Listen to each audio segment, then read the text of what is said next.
past few years, the Queens campus has been the center of your world. But now you're ready to conquer the world. There's just a few things you should know.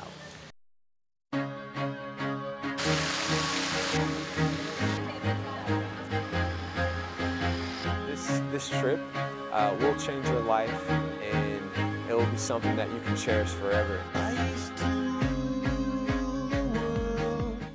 Well, it's true. At Queens, we actually believe that understanding the world is a critical part of your education, of your discovering who you really are. That's why our John Belk International program makes sure that 90% of our traditional undergrads get the chance to study abroad.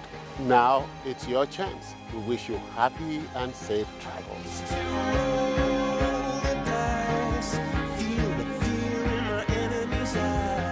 We are trying to prepare them for noble lives. That's one of our goals here at Queens. And I think experience in other cultures definitely broadens their experience. Queens is very excited to have one of the best international programs in the country. But we have to ensure that you're safe and healthy while you're abroad. It's my responsibility to get you all of the information you need for your trip abroad, but it's your responsibility to make good choices and to be prepared. We have also provided you with information from expert sources that cover the study abroad experience. But in this video, we want to make sure that you are aware of the most important health and safety information. We've given you information specific to your trip. Everything from cultural information sheets to CDC and State Department information.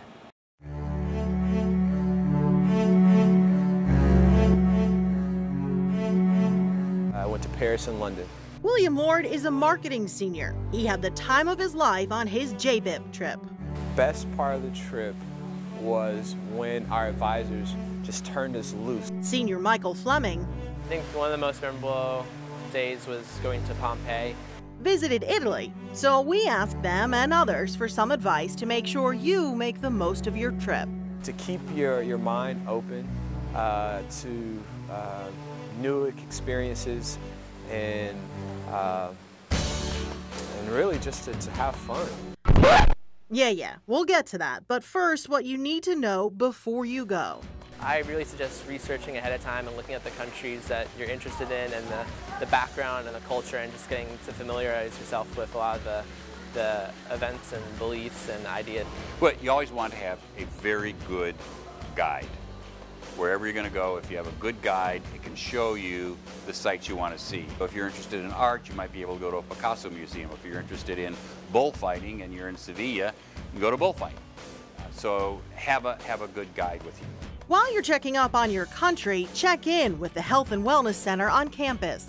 I will review their individual record and see what they have so that I can make recommendations about what they need. And we can actually provide those immunizations or prophylaxis here through the health center. They'll also provide counseling about any medical issues you may have and help with prescriptions.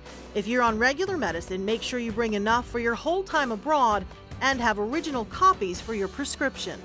It should be a wonderful adventure. What I tell them is you want to remember the trip for the experiences you have and not for the illness that you develop there. That may also mean talking through any mental health issues. Homesickness, jet lag, loneliness can all be a part of travel. I think, especially from a student perspective, it can be stressful to try to figure out where you're going. It can be stressful trying to maybe read a map, figure out the metro system or the bus system to get to somewhere. It can be stressful trying to order food in a language that's not native to you. But, you know, it can also be a fun adventure. Before heading off on your adventure, check in with your cell phone and credit card companies. For my cell phone, I have AT&T, and I went to the store and I asked to put on international roaming, and they put on international roaming for the month, and I got to call home. Oh yeah, I had to be sure to call T-Mobile and to let them know that I was leaving out of the country and be able to make those, to make the arrangements so that I would be able to use my phone. I went to my bank and I gave them my list of places I was going, and they marked it down, and they were aware that I was traveling. And it's a good idea to have a backup credit card with you just in case. Also, keep backup copies of your passport with you and leave one at home. So I always keep a passport sort of agenda book, and it has my money and my passport, but I make copies. I have a passport copy, or a copy of my passport rather, in almost every pocket. So I've got one in my book bag, I have one in my actual pack, I keep one even stateside in case I need to call back home and have someone fax that to me. That's just sort of smart traveling. More smart traveling? Pack light. Students that come with 2 big suitcases full of stuff, you got to carry them up and down escalators, on and off metros. It's really a pain. We want you to avoid another kind of pain, the kind that comes after eating the wrong foods or even just drinking the water in some places, especially developing countries. It's always a good idea not to eat raw fruits and vegetables that say are not peeled, and to be careful with the water. It may not even be that the water is infected, but that our GI tracts aren't used to whatever their water is, so they are often more likely to develop diarrhea. Every traveler's nightmare, Montezuma's Revenge. I have never heard of that. Well, Montezuma's Revenge, although knock on wood, I've never had it. I'm not sure. No. Is it? Not really sure what it is. No. I'm sorry. I have no clue as to what Montezuma's mean. Yeah, I've heard of that before, but I didn't know that was the name of it. There are microorganisms in the water that our bodies are not used to, and sometimes you can have, you don't think about it, you get a Coke, but it has ice, and that ice came from not a filtered water source, and so you get sick, and it's not fun. You're sort of praying to the porcelain gods, I guess, after that. So you should definitely be careful depending on the region of the world that you're going to. But another professor points out, not too careful that you miss the local experience. I tend to like to eat the local food. So last summer in Peru, we all ate guinea pig, because they ate guinea pig in Peru. Tastes like chicken. But that may not be your thing, so always have your thing on hand. Power bars, granola bars, because they're often traveling and are on a bus for long periods of time too.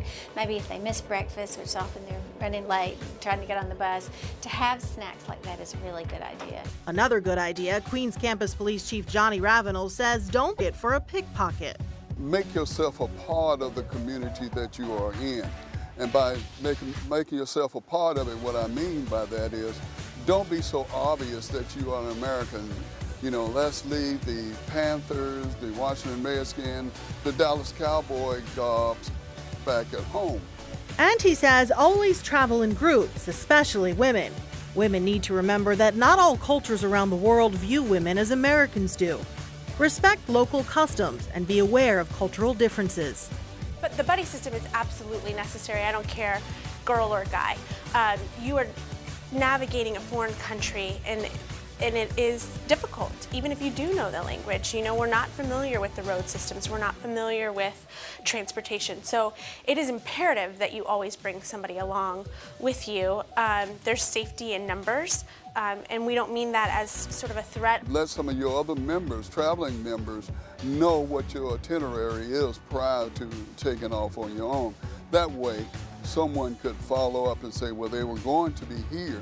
Also, when you're drinking, you don't have you're a little more impaired. So imagine trying to find your way back to a hotel when you're buzzed. You don't know the street names. You can't read the map. You can't speak to someone in their language. All of a sudden, it's much more than just I got drunk kind of thing. It becomes a real liability. Make sure you don't become a liability while abroad. And also remember, you are a guest in somebody's country, and you should act as though you were a guest. Treat the hotel room as though you are a guest, treat the restaurants as though you were a guest, and treat the people the same way. Because what happens abroad doesn't always stay abroad. Be sure to have fun. You're going to be going and seeing some things that you never thought you would see before. However, it's not true that what happens in Vegas stays in Vegas. Sometimes what happens in another country can affect your life here in America. So be smart, make the right decisions, but have a good time. What happens abroad does not always stay abroad. Those things that you're involved in could follow you right back here to the States and have an impact on your future. I just want to remind you that what happens abroad Doesn't. I just wanted to remind you what happens abroad doesn't always stay abroad. And remember, what happens abroad does not stay abroad. It's going to be a great time they're going to have. I've never been on one of these trips that everybody hasn't come back going, best experience of my life.